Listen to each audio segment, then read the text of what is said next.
नमस्कार मित्रों, कैसे हैं आप। विश्वास है कि आप लोग स्वस्थ होंगे, मस्त होंगे। आज हम लोग टीजीटी, जो बच्चे टीजीटी पीजीटी की तैयारी कर रहे हैं और संस्कृत सब्जेक्ट से तैयारी कर रहे हैं, उनके लिए यह वीडियो महत्वपूर्ण होने वाली है। आज हम लोग निशतकम जो भर्तृहरि की एक मुक्तक काव्य है, उसके श्लोक नंबर 36 का इस वीडियो में अध्ययन करने वाले हैं। मैं हूं मनोज पांडे, आप देख रहे हैं मंगलम मंत्रा चैनल। तो आइए इस श्लोक का अध्ययन करते हैं। इस श्लोक को पहले हम लोग वाचन करेंगे, वाचन करने के बाद इसके अर्थों को देखेंगे और इससे बनने वाले प्रश्नों को भी देखेंगे। ठीक, तो यह श्लोक जो 36वां श्लोक है, यह शिखरणी छंद में है और 6 शिखरणी छंद में आप जानते हैं 6 और 11 पर यति होती है, टोटल 17 वर्ण होते हैं। ठीक, तो आइए पहले वाचन करते हैं, उसके बाद अर्थों को देखते हैं। ठीक है। मणि साड़ो लीढ़ समर विजयी है, तु दलितो मदक्षिणो नाग है, सरदि सरित श्यान पुलिना, कला शेष चंद्र है, सूरत मृदिता बाल वनिता, तनिम्ना शोभन्ते गलित विभवाश्चार्थी सुनरा। ये मित्रों वाचन रहा। आइए इसके अर्थों को देखते हैं। भर्तृहरि कहते हैं तनिम्ना शोभन्ते। तनिम्न अर्थात क्षीण होने पर ही सुंदर लगते हैं, कम होने पर ही सुंदर लगते हैं। शोभन्ते बहुवचनांत है। ठीक है। कौन? ऐसे नराह, नराह बहुवचनांत है। ठीक है। नराह शोभन्ते, ऐसे नर मनुष्य शोभित होते हैं, सुंदर लगते हैं, जिनकी गलित विभव न वैभव, जिसका वैभव क्या हो गया? गल गया है, समाप्त हो गया है।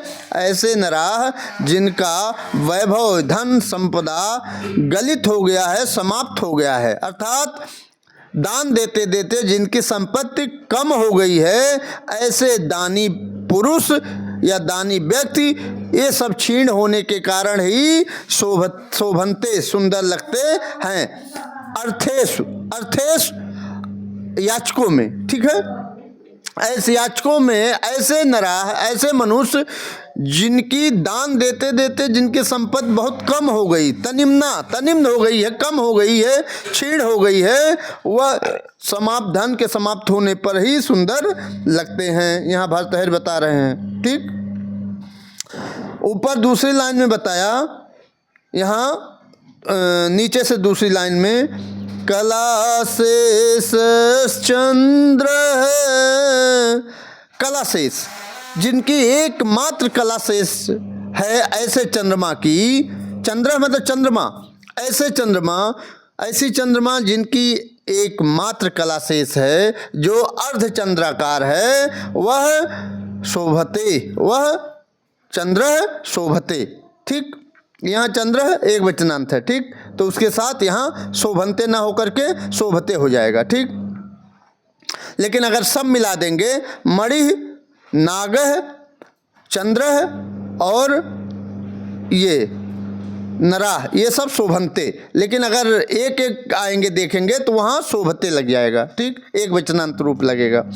तो वही कह रहे हैं कला शेष चंद्र, और जिनकी, ऐसे चंद्रमा की जिनकी एकमात्र कला शेष है, ऐसे चंद्रमा शोभते, ऐसे चंद्रमा सुंदर लगती हैं। ठीक, चंद्रमा, अर्धचंद्राकार चंद्रमा कहाँ है? भगवान शंकर के सिर पर हैं, वो सुशोभित होती हैं।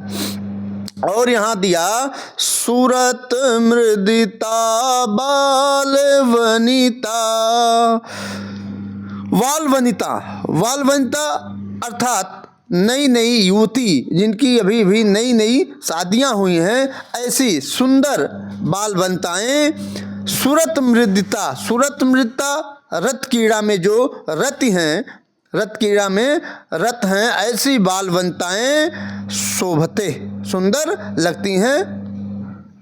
फिर ऊपर दिया मणि साणो लीढ़ है, मणि शोभते, मणि शोभते, मणि सुंदर लगती है कब, जब वह साणो लीढ़ है, लीढ़ है मतलब रगड़ना, और साण मतलब कसौटी, जब कसौटी पर उसको रगड़ा जाता है, किसको, मणि को, तब वह सुंदर लगती है। मणि कब सुंदर लगती है, जब उसको चिकनाया जाता है, सुंदर किया जाता है, रगड़ा जाता है, तब वह उनमें चमक आती है, तो चमक से वह मणि सुंदर लगती है।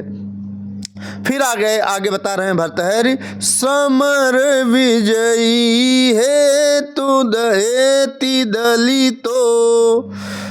यहाँ समर विजयी, समर मतलब युद्ध, युद्ध में जो विजयी हो गए हैं, और भले ही वो हेत दलितो, हेत मतलब अस्त्र शस्त्र से दलित हो गया है, अंग उनका कट गया है, भले उनके अंग पर कहीं गोली बारूद या भाला लगा हुआ है, भले कट गया है, दलित हो गया है उनका हेत अस्त्र शस्त्रों से, लेकिन अगर उनको समर में, युद्ध में विजय मिल गई है, तो ऐसे समर विजयी योद्धा भी शोभते, सुंदर लगते हैं। ठीक, फिर आगे नीचे दे रहे हैं ऊपर से दूसरी लाइन में, मदक्षिणो नाग है, नाग, नाग यहाँ सर्प का अर्थ नहीं है, नाग का मतलब हाथी होता है यहाँ, ठीक है, यहाँ भर्तृहरि ने नाग का अर्थ हाथी बताया है। ठीक, तो हाथी, ऐसा हाथी जिसका मद क्षीण हो चुका है, दुर्बल हो चुका है,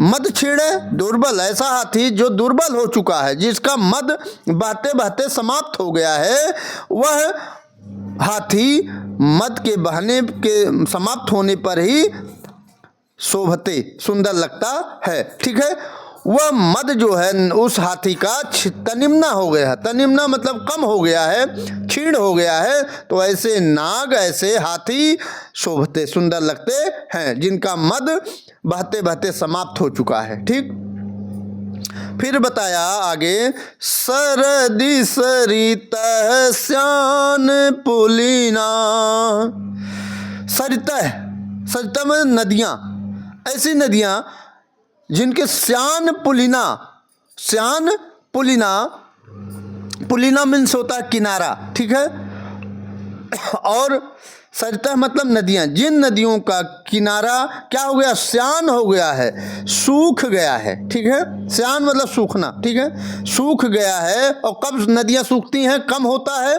उनका तनिम्न, कब होती हैं सरिता नदियाँ, तनिम्न कब होती हैं, कम, उनका जो धारा होती है बहुत कम हो जाती, कब, शरद, शरद ऋतु में, शरद ऋतु में, आषाढ़ में तो कम नहीं होते, आषाढ़ में तो भरा रहता है, नदी भरी रहती है, लेकिन कम कब हो जाती है, शरद ऋतु में। ठीक है, शीत ऋतु में उन नदियों का जलस्तर बहुत कम हो जाता है, तो वह उनका जो किनारा होता है नदियों का, वह क्या हो जाता है, श्यान हो जाता है। ठीक है, उनका जो किनारा होता है, ऐसे नदियों का शरद ऋतु में वो काफ़ी सूख जाने के कारण नदियाँ क्या हो जाती हैं, सुंदर लगती हैं, सरितः शोभन्ते, शोभते। ठीक है, तो यहाँ विश्वास है कि आपको हर शब्द का अर्थ पता लग गया होगा। आइए यहाँ देख लेते हैं 1 मिनट में। यहाँ बता रहे हैं भर्तृहरि, यहाँ अर्थेश में सप्तमी बहुवचन है, अर्थेश में सप्तमी बहुवचन है, अर्थेश में याचकों में इसका अर्थ हुआ। ठीक है, यहाँ पुलिना में, पुलिना में प्रथम पुरुष बहुवचन है,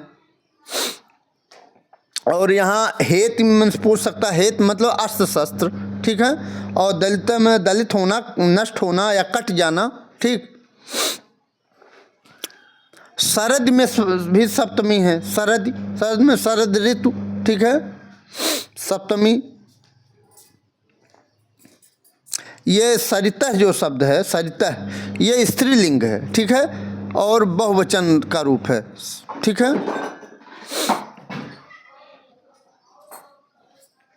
शोभन्ते भी बहुवचन का रूप है, और नराह भी बहुवचन का रूप है। और ये जो शोभन्ते लिखा हुआ है, ये लट लकार बहुवचन का रूप है, बहुवचन का ये रूप है शोभन्ते, लट लकार प्रथम पुरुष बहुवचन। और इसमें इस श्लोक में शिखरणी छंद है, ठीक है, ये हम आपको शुरू में ही बता दिए हैं। गलितः यहाँ आया, गलितः में जिनका ये वैभव नष्ट हो चुका है, गलित हो गया है, समाप्त हो चुका है, ठीक है। अब पूछ लेगा यहाँ कीदृशः बालवंता शोभन्ते, कीदृशः बालवंता शोभते, तो सुरत मृदिता बाल बनिता शोभते, ठीक है। ये पूछ सकता है कि कीदृशः बालवंता शोभते, तो सुरत मृदिता, ठीक है। कीदृशः चंद्र शोभते, कीदृशः चंद्र शोभते, तो कला शेष है, जिनकी एकमात्र कला शेष है, ठीक है। कीदृशः नाग शोभते, तो मद क्षीण, जिनका मद क्षीण होगा, ऐसे नाग ऐसे हाथी सुशोभित होते हैं, ठीक, सुंदर लगते हैं। साण मतलब क्या होता है, कसौटी, और लीढ़ मतलब रगड़ना, ठीक। यहाँ भी वही बता रहे हैं भर्तहरि, सान पर चिकनाया हुआ, सान मतलब कसौटी, कसौटी पर चिकनाया हुआ मणि, शास्त्रों से घायल किया, शस्त्रों से, यहाँ शास्त्रों हो गया मित्रों, यहाँ शस्त्रों से लिख लीजिएगा, अस्त्र शस्त्रों से घायल किया हुआ युद्ध विजयी योद्धा, मद चूने, मद समाप्त होने के कारण क्षीणकाय हाथी, क्षीणकाय मतलब दुर्बल हाथी, शरद ऋतु में सिकुड़ी हुई नदी, दूज का चांद, संभोग में मसली हुई युवती, जिनकी नई नई शादियां हुई हैं ऐसी युवती, नव युवती, और दान देते देते जिनकी संपत्ति, यहाँ काम हो गई है कम, लिख लीजिए, ठीक, कम हो गई है, ऐसे दानी पुरुष, ये सब क्षीणता ही के कारण सुंदर लगते हैं, सुशोभित होते हैं, ठीक है। यहाँ शस्त्रों कर लीजिए, शस्त्रों, ठीक है, यहाँ काम काट दीजिए, ठीक। तो मित्रों आज यहीं तक,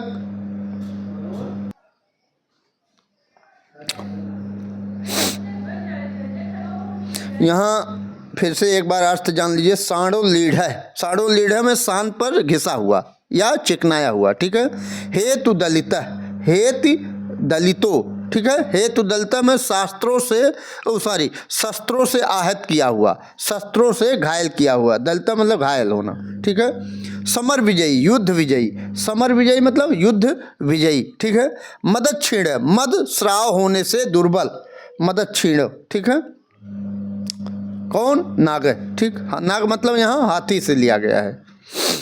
श्यान पुलिना, कुछ कुछ सूखे हुए तटों वाली या सिकुड़ी हुई नदी, श्यान पुलिना, ठीक है, बहुवचनांत है।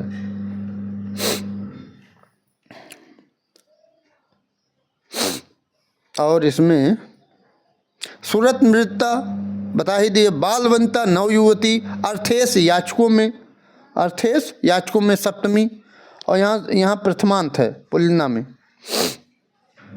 गलित विभवा, जिनका धन क्षीण या व्यय हो चुका है, ठीक। तनिम्ना शोभन्ते, क्षीण होने से सुंदर लगते हैं, तनिम्ना शोभन्ते, क्षीण होने से सुंदर लगते हैं, ठीक है। तो आज मित्रों यहीं तक, अगली वीडियो में एक नई श्लोक लेकर के आपके सामने उपस्थित होंगे। तब तक के लिए मुझे आज्ञा दीजिए। नमः संस्कृताय, वंदे मातरम।